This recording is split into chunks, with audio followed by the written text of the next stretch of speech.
Just imagine अगर आपका partner आपसे ये कहे कि मुझे अब तुम में कोई इंटरेस्ट नहीं बचा है, I don't feel like living with you and being with you.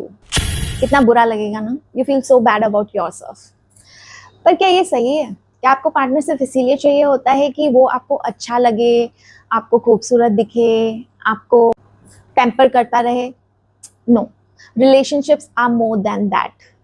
Relationships होते हैं केयर करने के लिए। जब आप अपने वर्स्ट फेज में हो तब आपको सपोर्ट करने के लिए। बोलो तुम्हें ना कुछ भी लाके दे दो, कुछ भी लाके दे दो, पर उठना इसी नाइट सूट में, इसी नाइट सूट में। इसलिए लेके आया था कल कपड़े, कल मैं इसके लिए कपड़े लेके आया और सुबह उठ के मुझे यही चेहरा देखना था, तो फिर क्यों लेके आया? क्यों मेरे पैसे खराब किए तूने? कहते हैं लोग कि भाई हमारा पति प्यार नहीं करता, हम तो ऐसे लोअर टी शर्ट में घूमोगे, पति कहां प्यार करेगा? थोड़ी देर में डिवोर्स दे देगा तुम्हें। अपने आप को जितना ग्रूमिंग रख सकते रखो ना भाई। ये देखो, ये औरत देखो, सुबह उठते ब्लैक कॉफी, चाय, पतीला, पता नहीं क्या क्या पीती रहती है। और ये देखो, अभी बोलेगी बच्चे को संभालते। भाई सब 5 नैनी भी तो है आपके पास।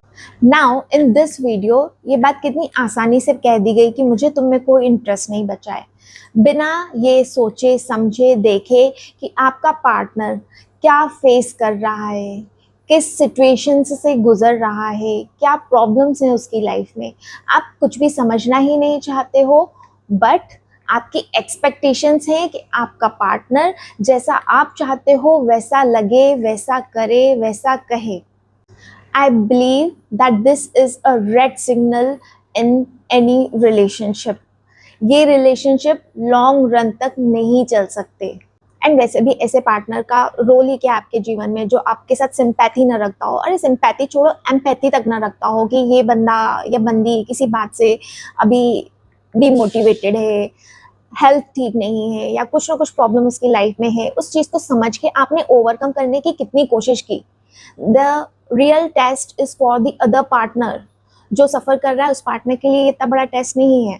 ये तो इस तरह से हो गया कि आपको जो भी प्रॉब्लम्स है आप अपनी लेवल पे सॉर्ट आउट करो, मुझे कोई लेना देना नहीं है आपके प्रॉब्लम से। मुझे तो आपसे जो एक्सपेक्टेशंस है बस वो एक्सपेक्टेशंस फुलफिल होती रहनी चाहिए। डू यू थिंक कि ऐसे पार्टनर को आप एक्सेप्ट करोगे अपनी लाइफ में? एंड एक्सेप्ट कर भी लिया तो फॉर हाउ लॉन्ग? कब तक वो रिश्ता चलेगा? कब तक आप ऐसे पार्टनर के साथ रह पाओगे?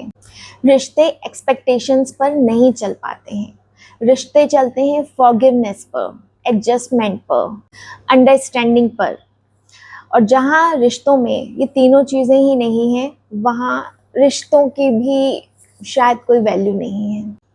After watching this video I wasn't surprise कि रिसर्च में ये क्यों कहा गया कि 2040 के बाद मैरिजेस ओवर हो जाएंगी इंडिया में।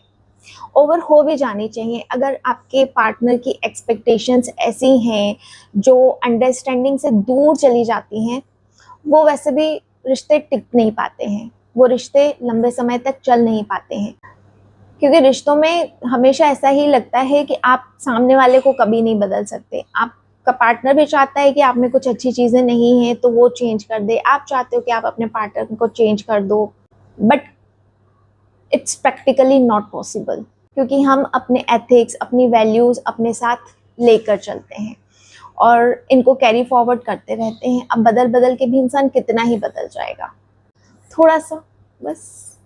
जहाँ कॉम्प्रोमाइज़ेस हैं, एडजस्टमेंट्स हैं, वही रिलेशनशिप्स अच्छे हैं। कभी प्यार से, कभी लड़ झगड़ के रिश्ते निभ जाते हैं। बट जहाँ एक्सपेक्टेशंस हैं वहाँ रिश्ते टूटते हैं, बिखरते हैं। आप उनको खींच खींच के कितना ही लंबा चला लो, पर वो वर्दी रिलेशनशिप्स नहीं बन पाते हैं।